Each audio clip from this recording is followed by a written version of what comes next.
हाय दोस्तों, आप सभी को अस्सलाम वालेकुम, नमस्कार। मैं मजहर आलम और आप देख रहे हैं मोटिवेशन जीके 71। आज मैं रोज की तरह आप सबके बीच फिर और मैं आज एक सच्ची घटना बताने आया हूँ जो मुझे और मेरे दिल को या इंसानियत को झकझोर देगी।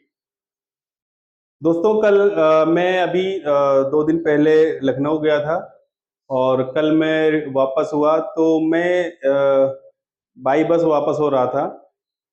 लखनऊ बस स्टॉप में मैं बस स्टॉप में मैं बस में बैठा और मैंने वहाँ देखा कि एक अंकल थे, एक व्यक्ति थे, जो जिनकी उम्र समथिंग 45-50 प्लस समथिंग थी, वही एज थी। क्लीन शेव और एक अच्छी पर्सनालिटी, एक ठीक-ठाक पर्सनालिटी, जूते मोजे well up to date, shirt in एकदम मतलब ड्रेस कोड सेंस भी ठीक-ठाक था।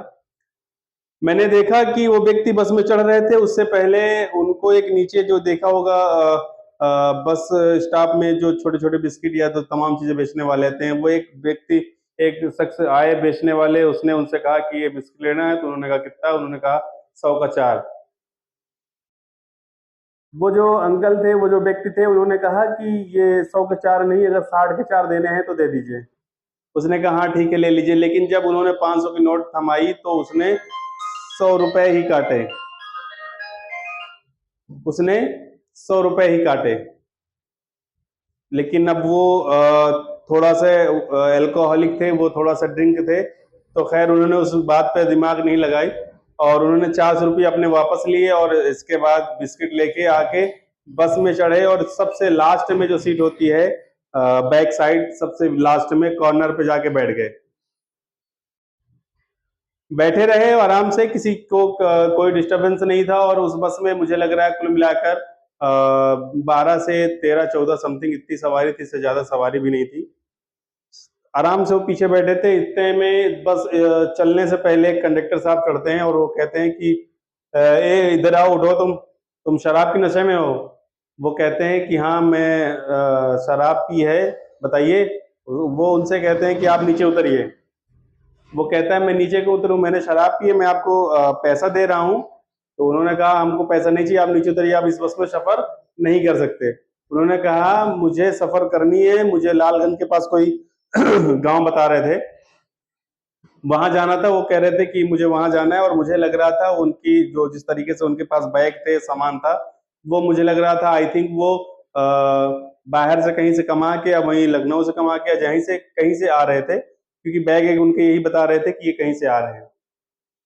दोस्तों उस कंडक्टर ने उनको जब बार बार कहा तो उन्होंने कहा नहीं मैं उतरूंगा नहीं, क्योंकि मुझे घर जाना है और फिर इसके बाद आपको इससे कोई मतलब नहीं कि मैंने शराब पी है कि नहीं। आपको पैसे से मतलब है, मैं आपको पैसा दे रहा हूँ, मैं पूरे होश हवास में हूँ और मैं एक कॉर्नर पे बैठा हूँ। वो पहले ही जाके पीछे, जैसे मैंने बताया कि कॉर्नर में बैठ गए थे, तो पीछे सीट में मैं बैठा हूँ, तो आपको इससे क्या तकलीफ है? आप पैसा लीजिए। उन्होंने कहा नहीं आप पैसा नहीं देंगे। उन्होंने कहा पैसे पहले पैसा लीजिए, फिर बाद में मुझे सफर कराइए। हालांकि जब उसने कहा नहीं उतरोगे, तो उसने कहा नहीं क्यों उतरूंगा, मुझे सफर करना है। तो कंडक्टर साहब थे, वो बस से नीचे उतरे और जाने के बाद उन्होंने वहाँ के जो बस स्टाफ के जो भी कर्मचारी रहे हों या वहाँ के जो भी लोग रहे हों, जो भी एक दो लोगों को बुला के लाए और वो ऊपर चढ़े। उन्होंने कहा कि ये चल नीचे उतर। उन्होंने कहा क्यों उतरूं भाई, मुझको सफर करना है, मुझे जाना है अपने घर में, मतलब कि लालगंज जाना चाहता हूँ, वहाँ लालगंज के पास कोई उनका गाँव था। उसने कहा नहीं तुम इस बस में सफर नहीं कर सकते। उसने कहा क्यों नहीं कर सकता हूँ? उसने कहा तुम नशे के हो। तो कहा नशे में हूं तो क्या हुआ, मैं पैसा तो दे रहा हूं ना। उन्होंने कहा नहीं मैं पैसे से कोई मतलब नहीं, आप जाइए, आप इस बस में सफर नहीं कर सकते। जब उसने मना करा तो उसके साथ बकायदा मारपीट हुई और वो जो मतलब कि जिनको कंडक्टर साहब लेके आए थे, जो कर्मचारी थे या जो भी थे उस बस स्टॉप के, वो बकायदा उनको, उस व्यक्ति को, उस अंकल जी को, उस अंकल को उठा के पटक दिया और पटक दिया बकायदा। बड़े देर तक गला दाबे रहे। जब लोगों ने कहा कि नहीं ये गलत बात है, ऐसा ना करो, नहीं ले जाना तो उतार दीजिए, लेकिन बावजूद उसके फिर जबरदस्ती उसको घसीट के हालांकि वो बार बार यही चिल्लाते रहे कि मुझे सफर करना है, मैं पैसे दे रहा हूँ ना, मुझे पैसे ले लीजिए। और पैसा तो जब उन्होंने बिस्किट लिए थे 60 रुपए के 4 पैकेट, लेकिन उसने भी 100 रुपया लिया 60, मतलब 400 नहीं दिया, 400 दिया, 60 की जगह 100 रुपए ले लिया, 400 ही वापस किया। तो उन्होंने उससे भी कुछ नहीं कहा था, उन्होंने उस व्यक्ति से कुछ भी नहीं कहा था। तो मुझे लग रहा था कि अगर वो सफर करते तो जिस तरह वो कह रहे थे कि मुझसे पैसा ले लो, मैं सफर करना चाहता हूँ, मैं अपने घर जाना चाहता हूँ, लेकिन इंसानियत को शर्मसार करते हुए, किसी के मूल अधिकारों का हनन करते हुए, किसी व्यक्ति की अभिव्यक्ति आजादी को खत्म करते हुए उस व्यक्ति को जबरदस्ती उतार दिया गया। और इसके बाद क्या, चलो बस बढ़ाओ, हम बताते इसको। अब इसके बाद ड्राइवर साहब ने बस बढ़ा दी। जब बस थोड़ी दूर आगे निकली, उसके बाद उनके साथ क्या हुआ, वो मतलब अंकल थे, उनके व्यक्ति के साथ क्या हुआ ये नहीं पता है। लेकिन जैसे ही आधे घंटे का सफर हुआ, आधे घंटे बस चल चुकी होती है, तो मैं कंडक्टर साहब के साथ ही बैठता हूँ, सॉरी कंडक्टर साहब के पास ही मेरी सीट थी, उस सीट में बैठा हुआ होता हूँ।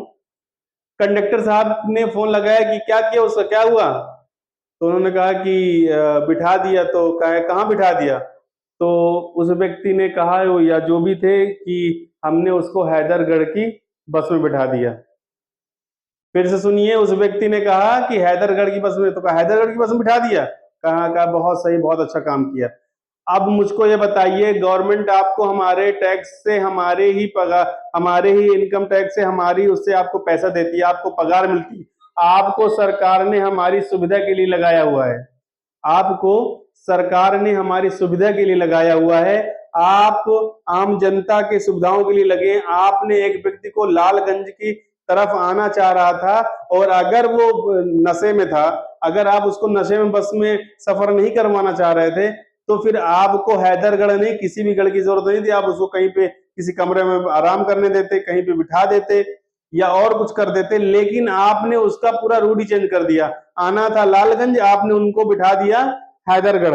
अब वो व्यक्ति हैदरगढ़ में पहुंचेंगे, नहीं पहुंचेंगे, कब क्या होगा, उनके पास साथ सामान है, वो अपनी फैमिली से मिलना चाहते थे। तो मेरा केवल आप सबसे इतना क्वेश्चन है, मैं आपसे सबसे इतने ये बोलना चाह रहा हूं, मेरी आप सबसे ये अपील है, मेरी आप सबसे रिक्वेस्ट है, आप मुझे बताइए जरूर, ये वीडियो देख के आप निगलेक्ट नहीं करेंगे, आप इसको इग्नोर न करिए, कि बाकायदा जो मेरा क्वेश्चन है आप बताइए उस शख्स की गलती थी कि जिसने शराब बनाई उसकी गलती थी, कि जिसने शराब अपनी दुकानों पर रख के बेची उसकी गलती थी, या जिस सरकार ने उसको परमिशन दी शराब बेचने की उस सरकार की गलती थी, या जिस बंदे ने शराब पी ली उसकी गलती थी। और अगर पी भी ली तो जो पैसा भी दे रहा था उसके